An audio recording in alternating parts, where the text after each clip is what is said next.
하나님 말씀 시편 23편 2절인데 우리 같이 다 읽도록 하겠습니다. 시편 23편입니다. 같이 읽겠습니다. 여호와는 나의 목자시니 내게 부족함이 없으리로다. 그가 나를 푸른 풀밭에 누이시며 쉴 만한 물가로 인도하시는도다.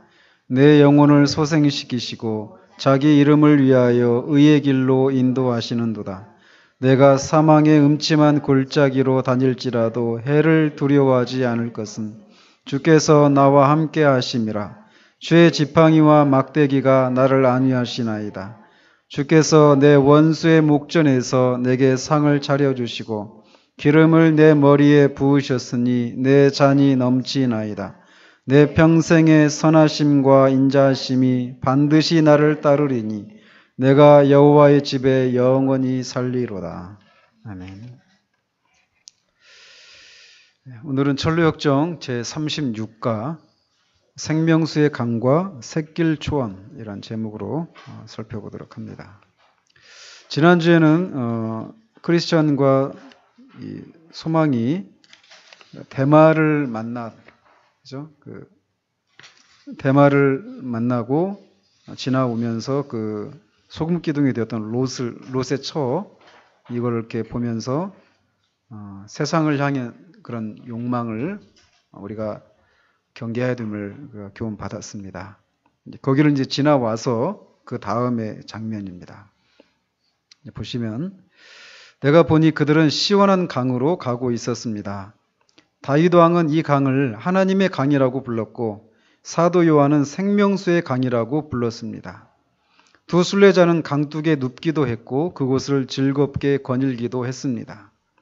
또한 그들은 강물을 마시기도 했는데 매우 시원한 물이었으며 그들의 지친 영혼을 생동감 있게 해 주었습니다. 보시면 생명수의 강에서 지친 영혼이 생동감을 얻었습니다. 이건 무엇을 의미합니까? 이렇게 묻습니다.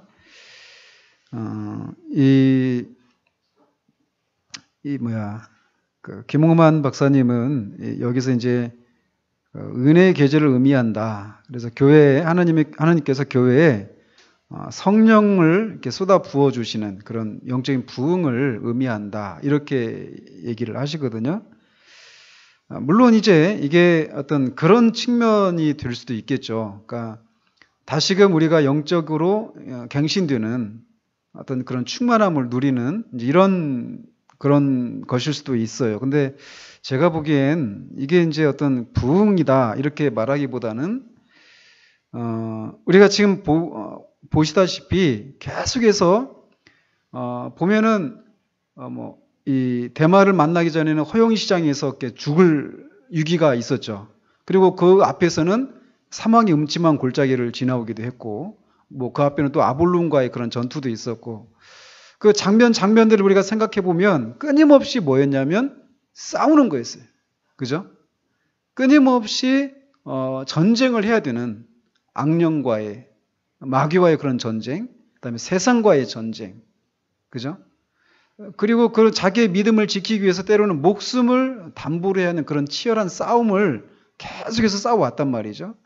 근데 지금 여기서는 강둑에서 생명수 강에서 쉬고 있습니다. 그러니까 우리 신앙 여정 가운데서 그냥 이렇게 싸움 일변도의 그런 순례의 길은 아니다라는 것입니다. 주께서 이런 장면이 한번 있었죠. 그 전에 언제죠? 이 고난의 언덕을 올라가기 전에 이 정자에서 쉬다가 두루마리를 잃어버렸던 그 사건이 있었잖아요. 그러니까 고난을 앞두고 그 고난을 견딜 수 있도록 준비시켜 주시는 그런 의미에서 은혜를 베푸시는 이 장면을 우리가 살펴봤었잖아요. 그런 것처럼 우리 신자의 삶도 끊임없이 자기를 부인하고 또 우리 밖에 있는 세상과 또 마귀 이런 것과의 그런 싸움이 끊임없이 있지만 그런 와중에서도 하나님께서는 우리에게 이렇게 우리 영혼이 쉼을 누리는 이런 은혜를 주시기도 한다라는 것이죠. 그러니까 결국 그 신앙생활, 그러니까 하나님께서 우리의 연약함을, 우리의 체질을 아시기 때문에 우리가 이렇게 막 그 싸움을 싸우다가 거기에 완전히 지쳐 이렇게 나가 떨어지기 전에 이런 은혜를 주셔서 우리 영혼이 다시금 재충전을 하고 이 순례길을 계속해서 걸어갈 수 있도록 하는 그런 은혜들을 이렇게 허락하시기도 합니다. 그리고 이제 우리가 다음 주에 살펴보겠지만 절망 거인의 그 성에 갇히거든요. 그래서 막 거의 죽고 싶은 소망이 막 마음이 일어날 정도로 이렇게 절망에 빠지게 되는데, 그런 어떤 고난과 그런 큰 싸움을 앞두고 또는 큰 싸움을 한 후에 일종의 어떤 보상같이 하나님께서 우리에게 이런 쉼을 허락하시기도 하신다라는 것입니다. 지금 이 크리스천과 소망이 그것을 좀 누리고 있는 거예요. 그러니까 우리가 이렇게 쉼을 누리게 될 때 이 쉼을 허락하신 분이 하나님이시다라고 하는 것을 우리가 믿고 쉴 때 쉬는 것도 은혜입니다. 그러니까 쉴 때 쉬는 것도 정말 이렇게 믿음을 발휘하는 것이 필요한 거예요. 왜 그런 거 있잖아요. 내가 이렇게 쉬어도 되는가? 이런 생각이 들 때 있잖아요. 그렇지 않아요? 그래서 그것 때문에 마음에 그런 불안함이 와서 뭔가를 막 내가 해야만 하는 거 아닌가. 이런 마음의 어떤 가책, 양심의 어떤 그런, 양심에서 그런 소리가 들리는 것 같아서 마음에 이렇게 불안함을 느낄 때가 있단 말이에요. 그렇지 않아요? 그런데 쉼을 허락하시는 분도 하나님이십니다. 제가 이거를 이제 처음으로 알게 됐던 게 언제냐면 청년 때인데, 이제 구역장을 계속 맡아서 하다가 아무튼 이런저런 사정으로 구역장을 그만뒀어요. 근데 구역장을 그만두고 이제 쉬고 있는데 마음에 편안하지가 않은 거예요.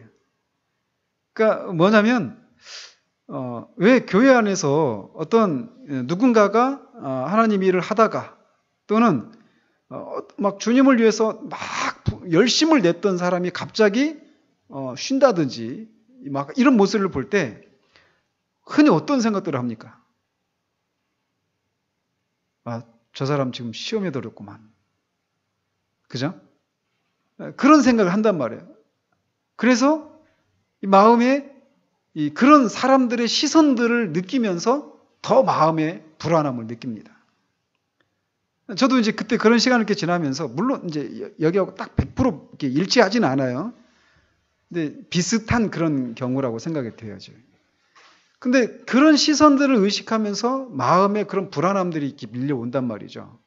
근데 그때 이제 깨달은 게, 쉬는 것도 믿음이 필요하구나.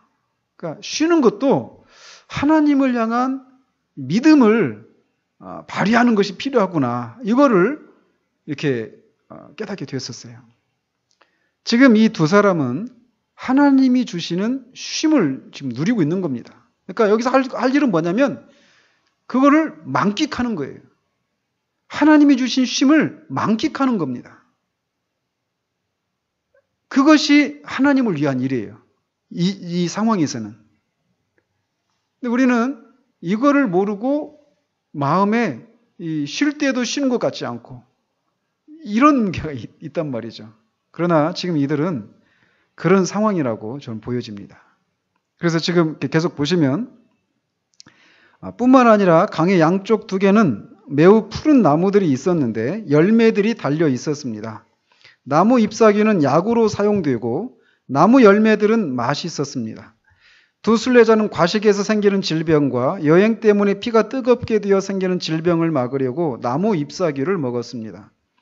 또한 강의 양쪽에는 1년 내내 푸른 초장이 있었으며 아름다운 백합화가 피어 있었습니다. 그들은 잠에서 깨자마자 다시 열매를 먹었고 강물을 마시고 또다시 누워 잠을 잤습니다. 이렇게 그들은 여러 날을 지냈습니다. 자, 그래서 보시면 이번에 주께서 수고한 백성에게 주시는 복은 무엇입니까? 여기서 지금 이렇게 수고하고 아무튼 수고한 그런 백성들에게 주님께서 위로와 안식을 지금 주고 계시는 것이죠. 근데 이 위로와 안식을, 쉼을 주시는데 이 쉼은 싸운 자들이 누리는 쉼입니다. 그죠? 그러니까 이 쉼이라고 하는 것은 앞에 싸움이라고 하는 것이 전제되어 있는 거예요. 그러니까 싸움이 없이 쉼을 누리고 싶잖아요, 우리 본성이. 그죠? 그러나 여기서 누리는 그 쉼은 그런 쉼이 아닙니다. 하나님께서는 이렇게 때로는 계속되는 그런 하나님의 그런 다루심에 지쳐 있는 영혼들이 그 하나님의 그 어떤 시험의 과정을 통과하게 하신 후에는 이런 쉼을 때로는 제공을 하십니다. 근데 이들이 여러 날을 그곳에서 지냈다라고 얘기를 하고 있어요. 그러면서 이제 계속 보시면 그들은 다음과 같이 노래를 불렀습니다. 보라, 수정과 같은 강물이 미끄러지듯 흘러가는구나. 순례자들을 유료하려고 왕의 대로를 따라 흘러가는구나. 푸른 초장은 향기를 바라며 순례자들을 위해 진미를 내는구나. 나무들이 맺은 과일과 잎이 얼마나 맛있는지 안다면 곧 자기의 모든 것을 팔아서 이 밭을 사리라. 그들은 여행을 계속하기로 결심을 했습니다. 왜냐하면 아직 끝나지 않았기 때문이죠. 그렇게 먹고 마신 후에 계속해서 여행을 하기로 이렇게 떠났습니다. 이제 내가 꿈속에서 보니 그들이 멀리 가지 않았는데 강과 길이 잠시 분리되었습니다. 그곳에서 그들은 적지 않게 실망했습니다. 그러나 길을 벗어나지는 않았습니다. 강에서 멀어질수록 길은 험했고 여행으로 발이 아팠습니다. 두 순례자는 길 때문에 매우 실망했습니다. 길을 계속 가면서 더 좋은 길이 나오기를 바랐습니다. 자, 3번을 보시고 계속 보는 게 좋을 것 같습니다. 어렵고 힘든 길을 만났을 때 성도는 어떻게 합니까? 어떻게 해야 합니까? 이들이 민수기에서 나오는 것처럼 이 사람들이 그 길 때문에 막 불평을 하잖아요. 지금 이들도 지금 그런 모습을 이제 보여주고 있는 겁니다. 그래서 결론적으로 말씀을 드리면 힘든 길을 만났을 때 성도는 어떻게 해야 되는가? 길로 인해서 불평하지 말아야 합니다. 이 민수기에 나오는 그 구약 백성들처럼 그렇게 해서는 안 되죠. 그러니까 지금 한번 보십시오. 지금 강과 길이 같이 나란히 가다가 점점 이렇게 갈라지면서 점점 이 강이 길에서 멀어졌죠. 그러면서 길이 이제 험해졌단 말이에요. 그리고 발도 아프고. 근데 이들의 반응은 처음에는 실망을 했습니다. 실망하는 그런 모습을 보였죠. 그러니까 우리도 그렇잖아요. 그죠? 우리 육체의 본성은 편하고 쉽고, 그죠? 어떤 갈등도 없고, 뭐 영어로 easy life죠. easy life. 쉬운 삶, 안락한 삶. 이게 우리 육체의 본성이 원하고 있는 거예요. 그런데 하나님께서는 우리가 가지고 생내적으로 타고난 그 모든 것들이 하나님의 성령의 그런 연단을 통해서 완전히 새롭게 되어져야 됩니다. 그 새롭게 하시는 작업의 수단이 무엇이냐면 십자가예요. 그 십자가를 통해서 우리 안에 있는 그 잘못된 것들, 옛사람에 속했던 것들, 이런 것들을 끊임없이 실제적으로 십자가에 못 박고, 이미 우리는 죽었지만 그것을 실제로 이제 우리가 그렇게 죽여가는 작업들을 해야 된단 말이죠. 그러면서 고난이라고 하는 것을 통해서 십자가는 결국 고난이죠. 그 고난을 통해서 우리의 그 본성을 바꾸시는 거란 말이에요. 근데 우리의 본성은 십자가를 달게 여기지 않습니다. 우리 본성이 그래요. 누구나. 근데 나중에 이제 아까 우리가 찬송을 불렀지만 내가 품은 뜻 주의 뜻같이 되게 하여 주옵소서. 이 고백을 하잖아요. 이게 얼마나 무시무시한 고백인지 아십니까? 우리가 품은 뜻이 주님의 뜻과 같아지기를 소망합니다. 이게 진짜 성도들이라면 가지어야 할 그런 소망이에요. 근데 우리의 뜻이 주님의 뜻과 같아진다. 이게 완전한 연합이잖아요, 주님과. 그죠? 근데 이것이 얼마나 이렇게 무시무시한 것이냐라는 거예요. 제가 이 표현을 이런 표현을 부정적인 표현을 쓰는 것은 그냥 우리가 쉽게 말할 수 있는 그런 게 아니라는 것에서 이런 표현을 쓰는 거예요. 우리는 끊임없이 주님의 뜻이 이루어진다라면 내가 힘들든 뭐 내가 어떻게 되든 살든지 죽든지 아까 했잖아요. 뜻대로 하시옵소서. 무섭죠? 그죠? 얼마나 무시무시한 그런 고백이에요. 근데 하나님의 목표는 그거라는 거예요. 하나님의 목표는 우리의 품은 뜻이 하나님의 뜻과 같아지는 거. 그래서 하나님께서 그 지점으로 우리를 데려가시는 방법이 무엇이냐면 우리의 뜻을 계속해서 부인해 나가는 거예요. 계속해서 부인해 나가는 거예요. 그런 과정 속에서 우리 안에서 하나님 옛날에 주셨던 은혜도 거둬가시기도 하시고 하나님의 임재를 거둬가시기도 하시고 심지어는 막 우리를 하나님이 진짜 버리신 것 같은 그런 상황 가운데 내던지시기도 하신단 말이에요.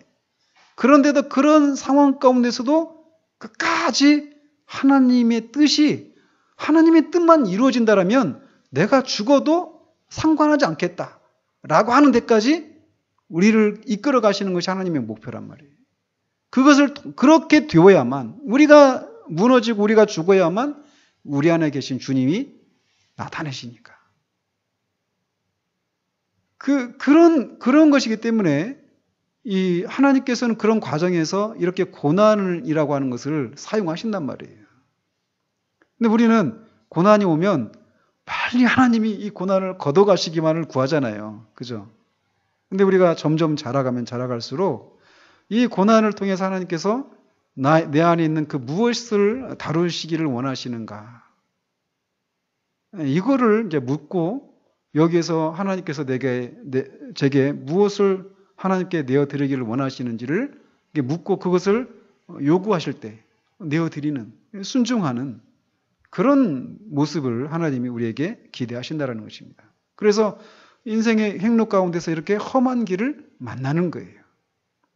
그런 속에서 이제 육체의 본성을 따라서 불평하고 이런 것이 막 튀어나오지만 우리가 점점 자라가면 자라갈수록 이런 것들이 아니라 여기에서 하나님이 나한테 원하시는 게 무엇인가를 묻고 이제 그 길을 헤쳐나가야 되는 것이죠. 또 계속 보시면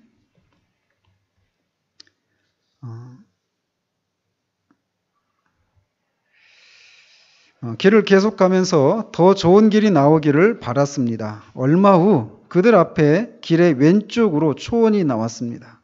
그리고 초원으로 넘어 들어갈 수 있는 계단이 있었습니다.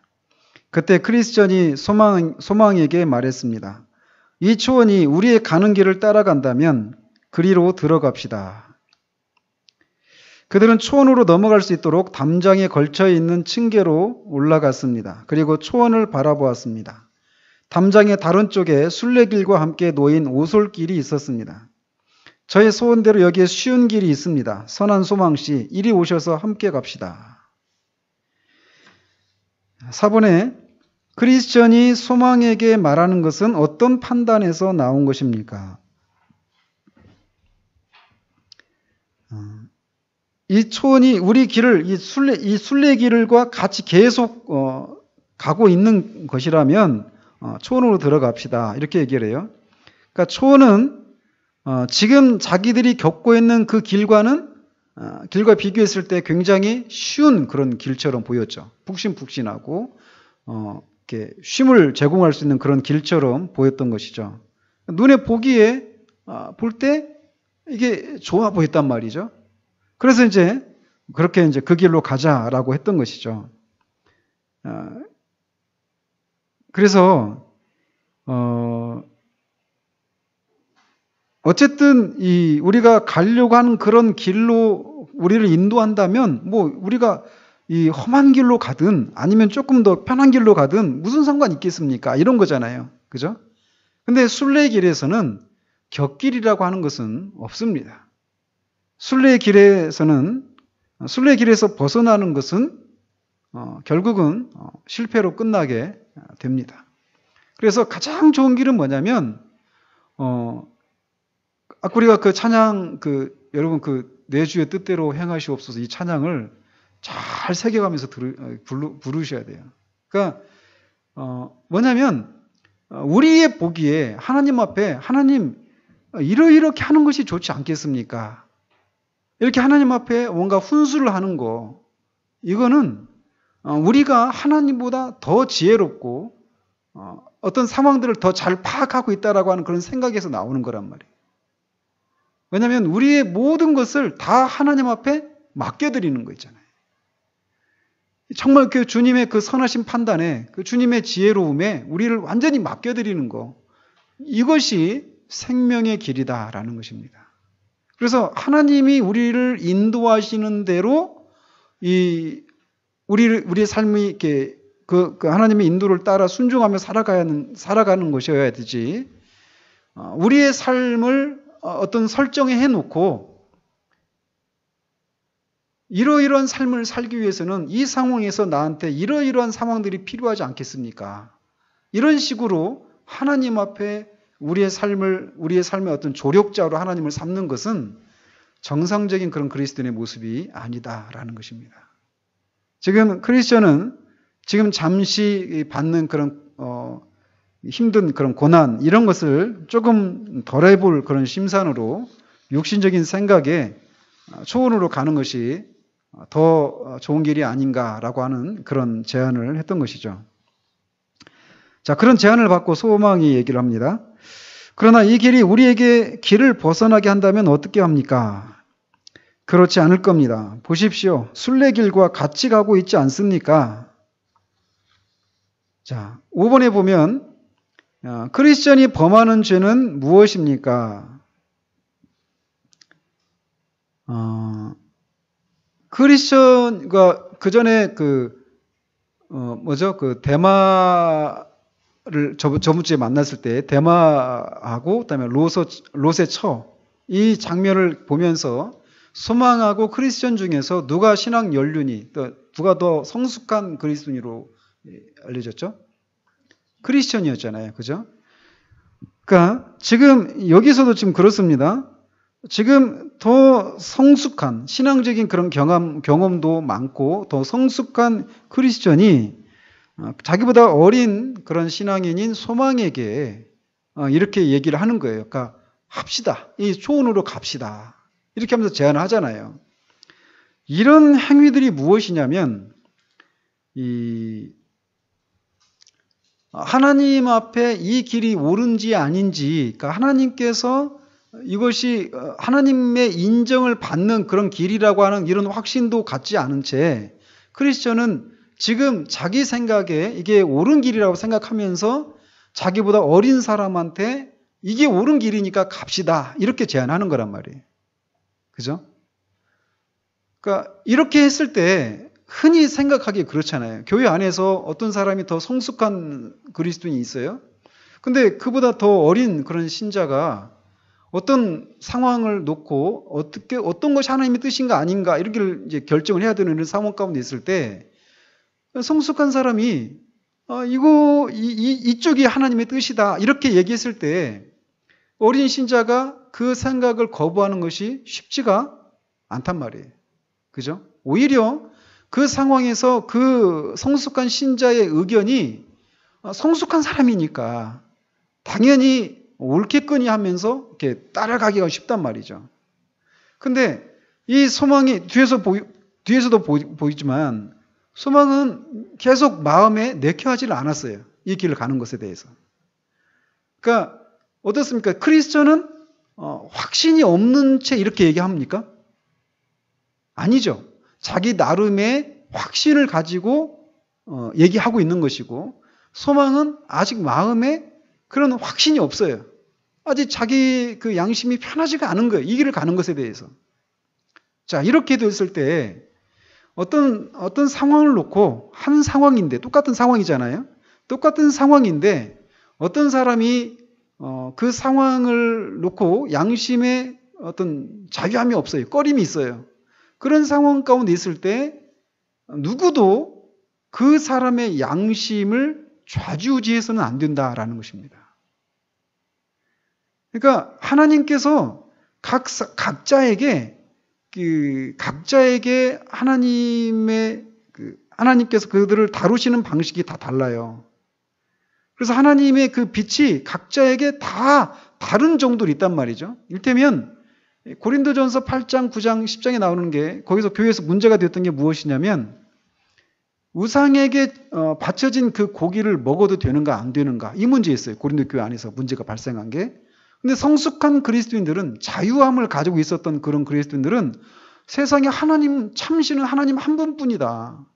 그런데 그 있지도 않은 그런 신들에게 절하고 바쳐진 그 고기, 그러니까 그 당시 그 정육점에서 파는 고기들이 대부분이 이 우상 그 신전에다가 바치고 나온 그 고기를 정육점에서 팔았단 말이에요.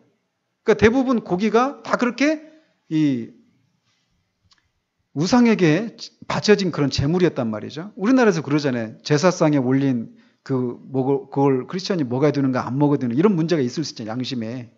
그런 것처럼 그 당시 교회 안에, 고린도 교회 안에서도 그런 문제가 생겼단 말이에요.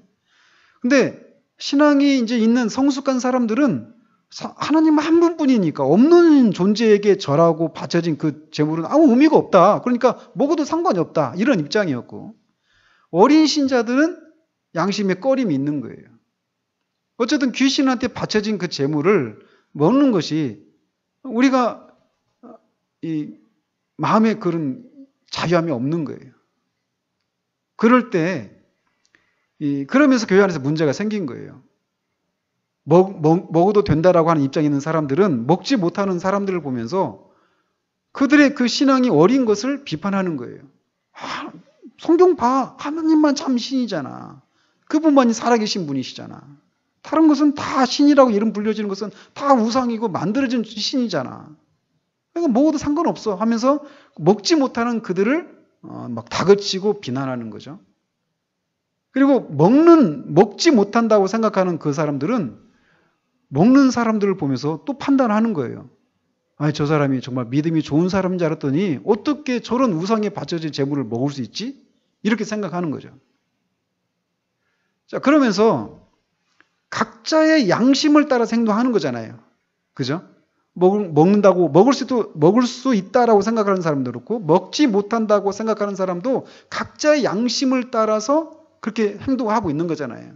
그럴 때 어떻게 해야 되느냐라는 거예요. 누구도 있잖아요. 자기의 양심을 누구한테 자기 양심에 꺼림이 없다라고 해서 그거를 다른 사람한테 강요할 수는 없습니다. 이게 굉장히 중요한 일이에요. 그래서 각자가 하나님께서 그 사람에게 보여주신 그런 그 계시의 빛에 따라서 그 양심이 꺼림이 없다라면 그것에 따라서 행동하면 되는 거예요. 그러니까 누구도 그 사람의 어떤 것을 보면서 판단해서는 안 됩니다. 그런 면에서. 그러면 우리 기준은 뭐냐면 양심을 따라 살아가는 거예요. 물론 우리 양심을 따라 살아간다 할 때 그것이 절대적인 기준은 아닙니다. 그래서 올해는 하나님께서 내가 어떤 행동을 해도 양심에 아무런 꺼림이 없었어요. 하나님과 관계도 아무런 막힘이 없었고 그 문제 때문에. 그런데 내년에는 그것 때문에 하나님과 교제가 막힐 수도 있습니다. 왜? 우리가 진리를 보는 눈이 더 밝아지면 하나님의 말씀, 하나님의 뜻을 이렇게 분별하는 일에 있어서 우리가 더 성장하면 옛날에는 그게 죄인지 몰랐었는데 지금은 그거를 죄라고 생각하면서 이제 그것 때문에 또 꺼림이 올 수도 있단 말이에요. 그죠? 그래서 자기한테는 아무런 꺼림이 없으니까 당신도 해, 너도 해 이렇게 해가지고 그 꺼림을 갖고 있는 사람한테 그 일을 강요하는 것은 그 사람을 범죄하게 하는 것이란 말이죠. 그 베드로후서에서 말한 것처럼 선한 양심은 하나님을 찾아간다고 했잖아요. 악한 양심이 되는 거예요. 양심의 가책을 가지고. 그래서 크리스천이 지금 범하고 있는 죄는 바로 그런 거다라는 것이죠. 자기의 양심에 꺼림이 없다고 해서 양심에 꺼림을 갖고 있는 사람한테 자기가 옳다고 생각하는 것을 강요하는 것. 그거는 그 사람으로 하여금 범죄하게 하는 것에 든다라는 것입니다. 이런 문제가 교회 안에서 비일비재합니다. 비일비재예요. 작은 문제, 큰 문제까지 해서 이 양심의 문제, 이것을 어떻게 다루는가가 굉장히 중요한 문제가 됩니다. 그래서 사람의 눈치를 볼 게 아니에요. 내 양심이 꺼림이 없다면 그대로 하는 겁니다. 그렇다고 해서 그 기준이 계속 머물러 있는 건 아니에요. 우리가 자라가면서 계속 이 기준이 점점 하나님의 거룩하심에 이르기까지 계속 그 기준이 높아져 갑니다. 우리가 성장하면 성장할수록.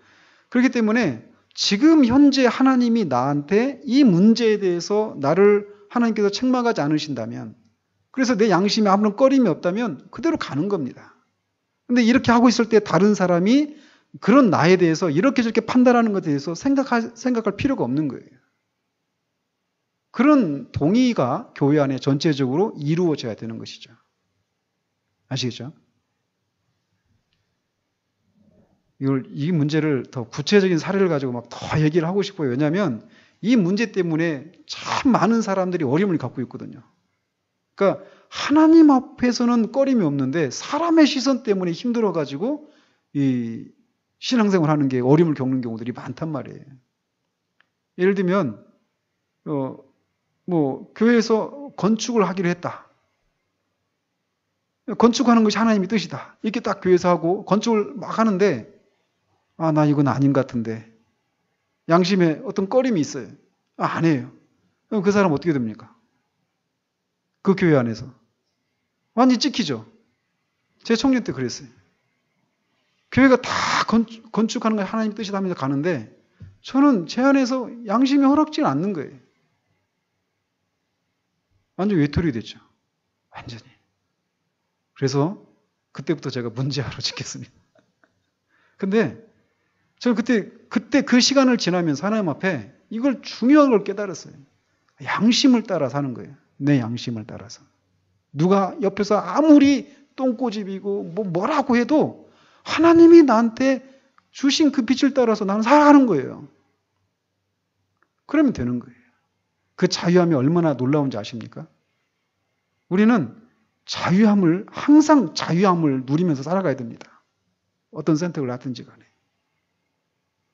지금 크리스천이 그래서 이게 작은 일이 아니라는 거예요. 작은 일이 아니에요.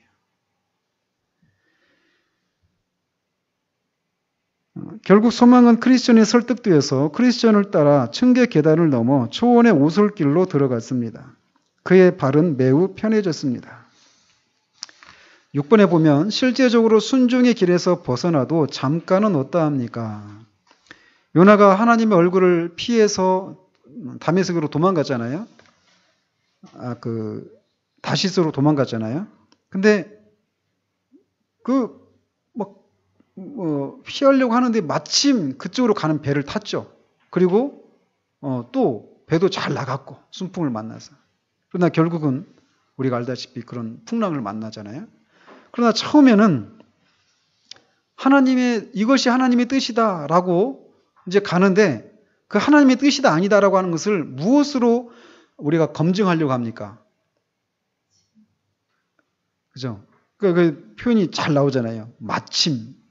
이 요나에 보면 그런 표현들이 여러 번 나옵니다. 마침 다리스로 가는 배를 만난지라. 마침. 때 맞춰서. 그러니까 잠깐은 하나님의 뜻을 이렇게 하나님의 길을 벗어나서 우리가 길을 갈 때 곧장 하나님께서 우리 발목을 부러뜨리고 막 이러지 않아요. 처음에는 아무런 문제 없이 잘 갑니다. 그래서 내가 바른 선택을 했구나. 이렇게 생각하면서 갈 수 있어요. 근데 그 잠깐이라고 하는 것이 며칠이 될 수도 있고 몇 달이 될 수도 있고 몇 년이 될 수도 있어요. 다윗이 있잖아요. 다윗이 밧세바를 범하고 나단이 나중에 찾아와서 책망하잖아요. 그 기간 동안에 얼마나 시간이 흐른지 아십니까? 밧세바를 범하고 애를 낳잖아요. 그죠? 그러니까 최소한 10개월 이상은 흘렀어요. 하나님의 마음에 합했던 유일하게 그렇게 표현을 했던 다윗 같은 사람이 우리가 보기엔 그렇게 어마어마한 죄를 범했는데 그 죄를 범하고 하나님 앞에서 자신이 어마어마한 죄를 범했다라고 하는 것을 고백하기까지 거의 1년 가까운 시간이 흘렀다라는 거예요. 놀랍지 않습니까? 그러니까 하나님께서 때로는 하나님의 길을 벗어났을 때 우리가 처음에는 이거 막 조마조마한 마음도 있겠죠. 이건 이제 길인지 모를 때는 모르고 갈 때는 이게 하나님의 길을 가는 것인지 아닌지 이것을 확신하지 못하고 갈 때는 조마조마하는 것이 있겠죠. 그죠? 그러면서 어떤 상황들을 보면서 거봐 내가 선택을 잘한 것 같아 하면서 잘 되어져가는 상황을 보면서 자신을 정당화시키고 합리화시키면서 갈 거 아니에요. 그죠? 근데 그 기간이 몇 달이 갈 수도 있고 몇 년이 갈 수도 있다는 거예요. 잘 되어져가는 기간이. 결국을 봐야죠. 일의 결국을. 그런 면에서 이 하나님이 우리를 가만히 내버려 두시는 거, 모든 게 다 잘 되고 분명히 하나님의 길을 벗어났는데도 잘 풀리고 잘 간다. 근데 아무런 일도 안 일어난다. 이게 얼마나 무서운 일입니까? 그죠? 그래서 지금 크리스천도 발이 매우 편해졌어요. 하나님의 뜻을 벗어난다고 해서 우리가 바로 어떤 징계를 받고 이러지를 않는다라는 것이죠. 그리고 그들은 그들 앞에 한 사람이 걸어가고 있는 것을 보았습니다. 그 사람의 이름은 헛된 확신이었습니다. 7번에 헛된 확신은 무엇을 의미합니까?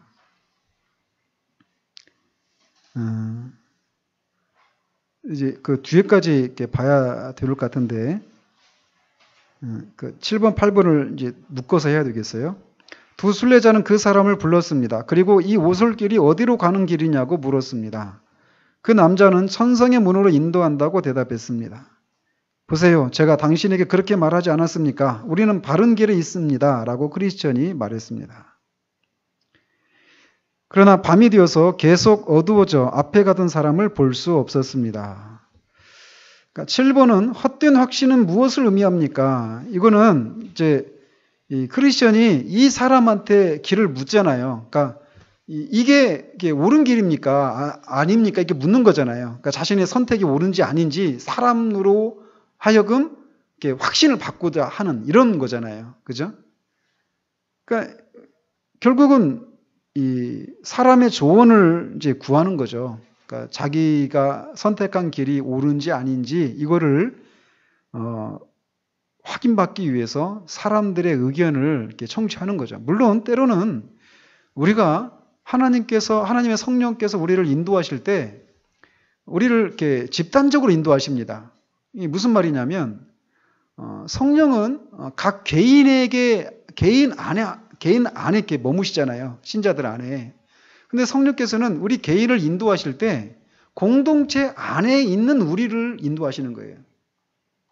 그냥 우리 개인을 이렇게 인도해 가시지만 그것이 그냥 나 한 사람 한 사람 개별적으로 독립적으로 인도해 가시는 것이 아니라 교회라고 하는 이 공동체 안에서의 나라고 하는 이 위치에서 우리를 인도해 가신단 말이에요. 그렇기 때문에 때로는 우리가 교회 안에 있는 다른 사람들의 그 의견을 묻는 것, 이런 지혜들이 필요합니다. 그래서 그때 폴 오셔 목사님이 재작년인가 한국에 오려고 했는데, 그랬죠? 그 사모님이 이렇게 갑자기 편찮으시면서 혼자 둘 수가 없는 그런 상황이 발생했을 때 교회의 그런 장로님들이나 다른 기도하시는 분들한테 이렇게 의견을 물었잖아요.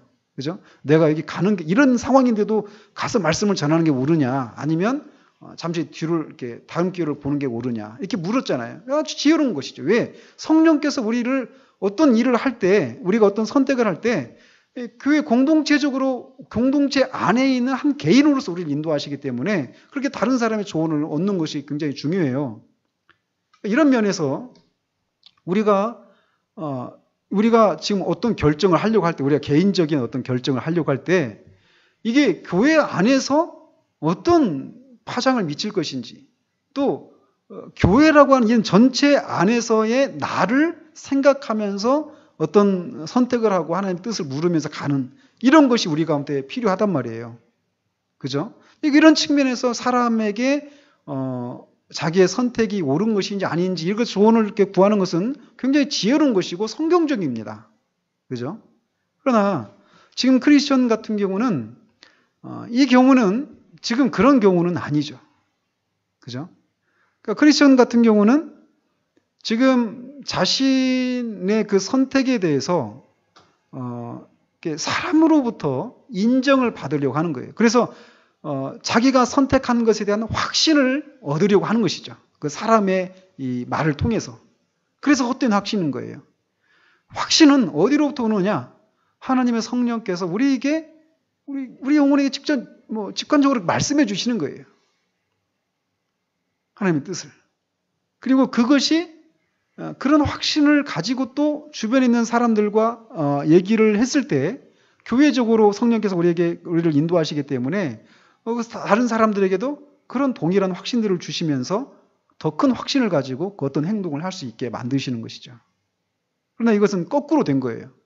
사람의 그 의견을 통해서 자기의 하나님의 성령께서 주시는 확신을 구하는 것이 먼저인데 그것이 없이 자기 나름대로의 그런 판단에 따라 결정을 하고 사람의 그런 그 조언을 통해서 확신을 가지려고 하는 것. 이거는 헛된 확신이라는 것입니다. 말 그대로. 그러니까 확신을 성령께서 우리 가운데 확신을 주셨을 때는 좌고우면하지 않습니다. 막 어려운 용어예요. 그러니까 우리 마음에 이 확정된 마음이 있어요. 그야말로 확신이에요. 성령께서 우리에게 주시는 마음은 성령께서 우리에게 주신 확신은 그야말로 요지부동입니다. 흔들림이 없어요. 너무 정확해. 너무 명확해요. 딱 모든 흔들림과 의심과 이런 것들이 멈춰버린단 말이에요. 그러나 그러지 않은 것은 계속해서 이건가 저건가 하면서 계속 요동하죠. 그럴 때 우리가 다른 사람들의 의견을 들으면서 자기가 내린 어떤 결정에 대해서 거꾸로 순서가 바뀌어서 확신을 얻는 거. 이거는 잠시 우리의 마음을 이렇게 편안하게 해줄지 모르지만 성령께서 주시는 확신과는 다르다라는 것입니다. 그래서 8번도 같이 보시면 육신적인 판단으로 헛된 확신을 갖고 잘못된 길로 들어섰습니다. 그 헛된 확신은 결국 무엇을 가져다 줍니까? 결국은 부러진 이와 위골된 발 같다라고 이렇게 말하는데 환난 날에 전혀 도움을 주지 못하게 되는 것이죠. 계속 보시면 앞서가던 헛된 확신은 그 앞에 있는 길을 보지 못하고 그만 깊은 웅덩이에 빠졌습니다. 그 웅덩이는 그 땅의 주인이 헛된 영광을 추구하는 어리석은 자들을 잡으려고 의도적으로 파놓은 것이었습니다. 헛된 확신은 웅덩이에 떨어져서 몸이 산산조각 났습니다. 헛된 확신이 구덩이에 빠진 이유는 무엇입니까? 그걸 못 봤죠. 그죠? 결국 못 봤는데 이 헛된 확신은 결국 어떤 사람을 대변하는 거냐면 소경이 소경을 인도하면 둘 다 구덩이에 빠진다라고 하잖아요. 앞에 그 사람을 인도하는 그런 소경이죠. 그죠? 결국 그래서 본인도 자기가 인도하는 사람도 구덩이에 빠지지만 본인도 구덩이에 빠지게 됩니다. 결국 그 사람의 벌이 죄가 더 크겠죠. 그죠? 다른 사람을 잘못된 길로 인도한 자들이 받는 심판은 더 큽니다. 그 바리새인들이 그래서 더 큰 벌을 받게 되는 거죠. 자, 계속 보시면 크리스천과 소망은 헛된 확신이 떨어지는 소리를 들었습니다. 그래서 무슨 일이 일어났는지 알려고 그를 불렀지만 대답은 없었고 오로지 신음소리만 들렸습니다. 그러자 소망이 지금 우리는 어디에 있는 것입니까? 라고 물었습니다. 그의 동료인 크리스천은 자신이 소망을 잘못된 길로 인도한 것인지 의심이 들어 아무런 말도 하지 않았습니다. 그때 비가 내리기 시작하면서 천둥 번개가 매우 무섭게 쳤습니다. 물이 길 위로 철철 넘쳤습니다. 자, 10번에 비가 내리면서 천둥 번개가 매우 무섭게 치고 물이 길 위로 철철 넘쳤습니다. 무엇을 의미합니까? 그러니까 이 길을 잘못 들어선 것이다 라고 하는 하나님의 그런 경고죠. 그래서 그 잘못된 길에서 벗어나라 라고 하시는 하나님이 주시는 그런 사인이기도 하죠. 그러니까 우리가 우리를 둘러싸고 일어나는 어떤 그 일들을 이렇게 보면서 우리가 그냥 가볍게 넘어가는, 이게 그냥 다 이게 자연적인 것에 의해서 발생한 것이다, 이렇게 하면서 넘어가야 되는 것도 있지만 또 그렇지 않은 경우들도 있다라는 거예요. 그죠? 모든 병이 자연적인 원인 때문에 발생하는 경우도 있어요. 그러나 어떤 병은 초자연적인 이유 때문에 하나님으로부터 인해서 발생한 병일 수도 있다라는 거예요. 그렇기 때문에 그냥 그 모든 상황, 병도 그렇고 우리가 뭐 다치거나 어떤 사고가 일어나거나 어떤 일이든지 간에 어떤 어려움을 겪을 때 그런 거를 그냥 모든 것을 다 자연적으로 그냥 우리의 합리적인 그런 이성을 가지고 그런 것들을 다 풀어나가는 이런 식으로 우리의 삶을 살아가면은 그런 것을 통해서 하나님께서 우리 가던 길을 멈추고 우리에게 하나님이 지금 경고하시고 때로는 말씀하시고 하시고자 하시는 것들이 있는데 그것들을 놓치고 그냥 다 척척척 알아서 가버립니다. 그러는 동안에는 우리는 결코 하나님 뜻을 분별할 수가 없어요. 하나님의 뜻을 분별할 수 없고 그냥 합리적인 그런 이유들만 찾아내면서 우리가 내린 처방에 따라서 그냥 그렇게 우리의 삶을 계속 살아나게 된다는 것이죠. 여기서도 하나님께서 이렇게 천둥 번개가 치고 물이 철철 막 위로 넘쳐 흐를 때 지혜로운 사람은 멈춰서서 뭐지? 왜 이런 일이 일어났지? 하면서 이 속에서 하나님의 뜻을 구하려고 하는 이런 자세들이 필요하다라는 거예요. 물론 어떤 것 그냥 그게 자연적인 어떤 것의 원인에 의해서 일어나는 것일 수도 있어요. 근데 범사에 그런 자세들, 나한테 어떤 일들이 일어날 때 이게 뭘까? 이렇게 묻는 자세. 때로는 그거를 끝까지 알아내기 전까지 내가 한 발짝도 움직일 수 없다. 이렇게 우리가 막 고집을 부리지 않아도 될 상황이 있을 수 있어요. 그러나 우리에게 요구되는 것은 우리가 믿는 바, 우리를 둘러싸고 일어나는 모든 일들은 하나님의 섭리 안에 있다. 모든 일들의 배후에 하나님이 계시다. 하나님의 다루심이 있다. 이런 것을 우리가 믿는다라면 묻는 것이 필요하죠. 그죠? 그런 것들이 있을 때. 그래서 지금 이거는 이제 결과론적인 얘기도 하지만 천둥번개가 치고 물이 철철 넘쳐 흐르는 건 이건 하나님의 경고입니다. 가던 길을 멈추고 생각하고 돌이키라는 것이죠.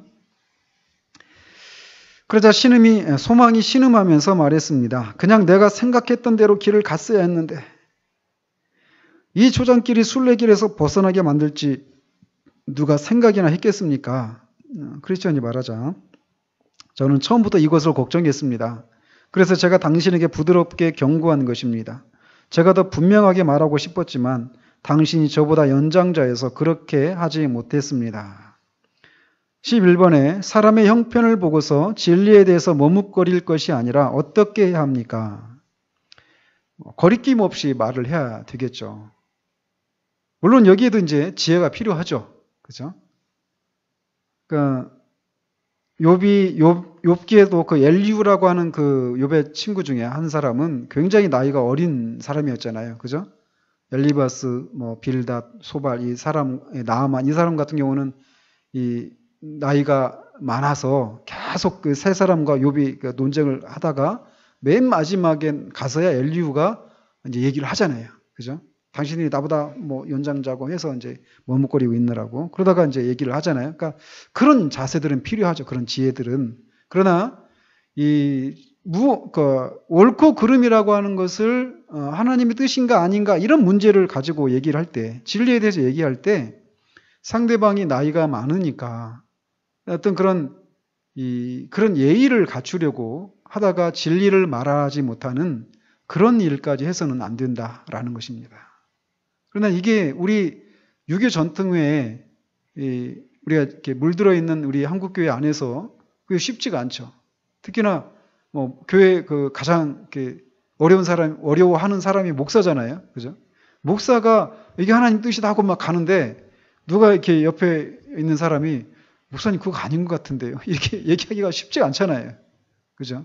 그러나 그게 진리에 해당되는 그런 것이라면 나이를 떠나서 우리가 그런 것들을 말할 수 있는 용기가 필요한 것입니다. 그런 과정 속에서 하나님의 인도를 이제 구해야 되겠죠. 예, 계속 보시면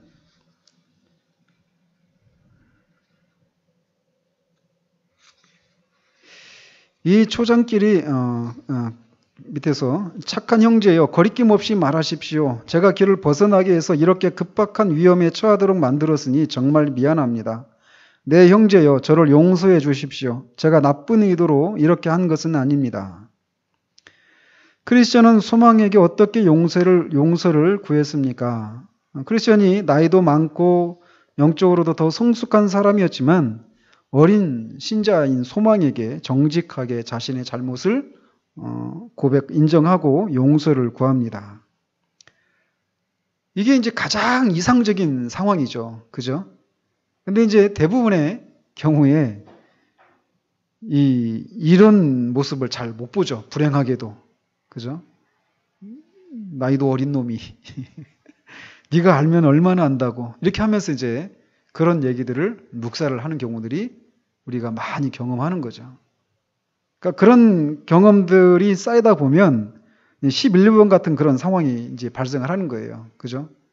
옳고 그름에 대해서, 진리에 대해서 얘기해봤자 나한테 돌아오는 거는 뭘 이해, 어려움들, 이런 것이다 하면서 이제 그런 것들을 포기하고 적당히 타협하면서 그렇게 가기가 쉽다라는 것이죠.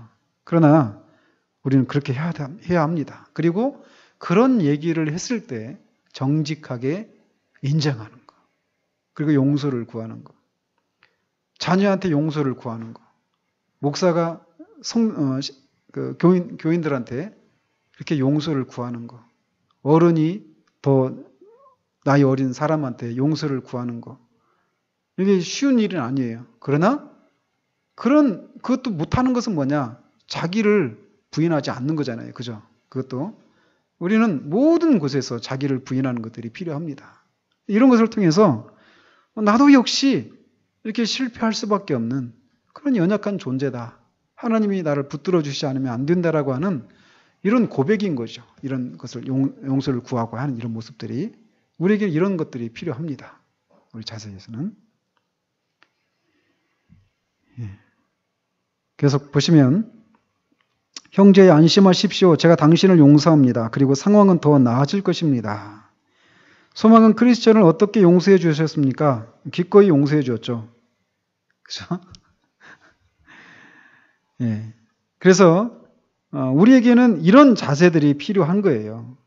그래서 베드로가 주님한테 와서 몇 번 정도, 7번까지 용서해 주면 됩니까? 이렇게 물었잖아요. 근데 70번씩 7번이라도 용서해 줘라. 그러니까 베드로는 한껏 최대치죠. 7번은. 근데 주님은 그 7번에 7번씩이라도 용서해 줘라. 형제가 와서 용서를 구하면. 우리에게 이게 필요해요. 그러니까 얼마나 많은 이 상처를 받겠어요. 그죠? 그런 과정 속에서. 용서해줘. 믿고 용서해줬는데 또 배신하고. 또 와서 또 용서 구하면 또 계속 이게 우리한테 필요하다라는 거예요. 왜? 하나님 우리를 그렇게 대하시니까. 하나님이 우리를 그렇게 대하신단 말이죠. 하나님 우리를 이렇게 용서해 주실 때 우리에게 알아듣게 말씀하시잖아요.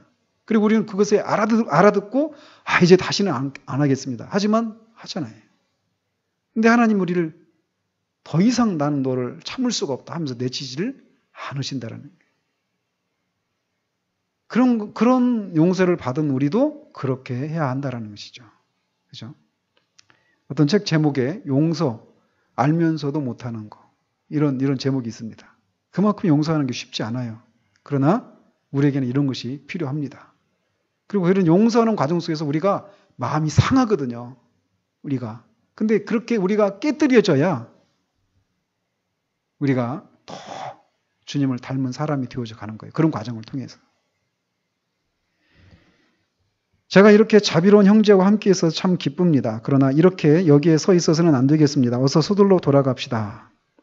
잘못된 길로 접어들었다고 판단하면 어떻게 해야 합니까? 속히 돌아가야죠. 잘못 가던 길을 멈추고 바른 길로 되돌아가야 합니다.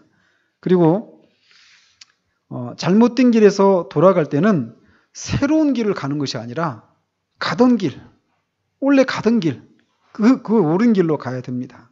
그리고 그 길을 갈 때 치러야 될 대가가 아무리 크다 하더라도 어떤 손해를 내가 감수해야 한다 하더라도 그 길을 가야 합니다. 그 길을. 자, 아닙니다. 착한 형제 제가 앞서가겠습니다. 그러냐 크리스천이 아닙니다. 당신이 괜찮다면 제가 앞서가겠습니다. 위험을 당해도 제가 먼저 당해야 합니다. 왜냐하면 저 때문에 길을 벗어났기 때문입니다. 크리스천이 이렇게 말하는 것은 당연하죠. 그죠? 그런데 소망이 또 대답합니다. 아닙니다. 당신이 앞서서는 안 됩니다. 당신은 마음은 상해 있기 때문에 다시 잘못된 길로 갈 수 있습니다. 15번에 소망의 은혜롭고 지혜로운 조치입니다. 소망의 은혜로운 심령 상태는 어떻습니까? 그렇죠. 이제 크리스천의 입장에서는 굉장히 미안하죠. 그러니까 어떤 손해를 받더라도 어떤 위험이 있더라도 내가 그걸 감수하고 가겠다. 소망 앞서서 내가 가겠다. 이렇게 말하는 것은 당연한 거예요. 그러나 지금 그런 상태, 마음이 상해 있어서 바르게 분별할 수 없는 이런 상황 가운데 있다라고 하는 것을 소망이 알기 때문에 아니라 내가 앞서가겠다.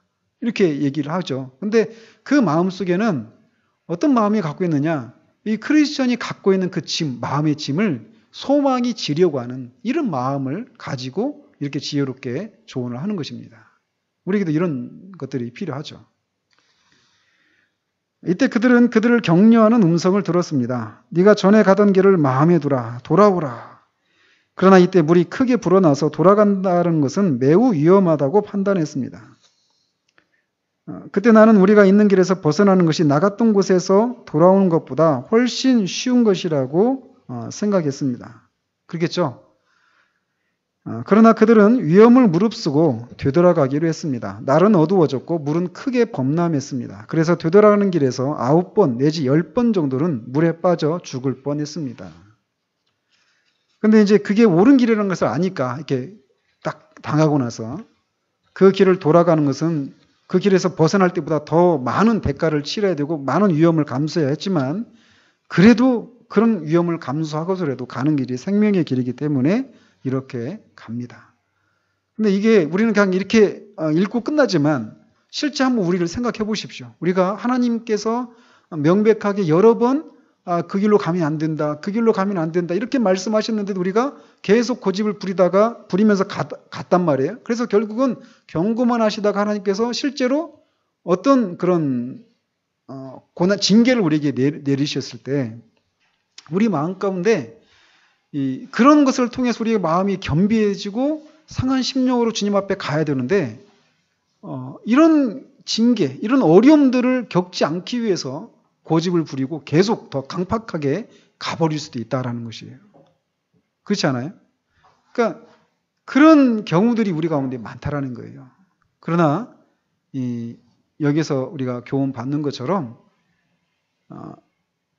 잘못했어요. 근데 그 잘못해서 원래 가던 길로 돌아가려면 많은 대가를 치는 것이 눈에 선이 보이는데도 그래도 그런 대가를 치르더라도 가는 것이 더 옳은 길이고 생명의 길이기 때문에 가려고 하는 이런 자세들.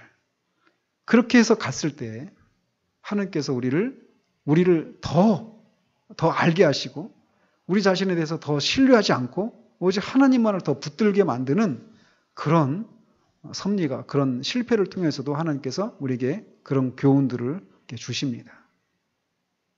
그래서 오늘은 이제 이렇게 생명수의 강과 샛길 초원 잠시 빠져나갔던 그들이 돌아오는 그런 과정에 대해서 우리가 살펴보았습니다.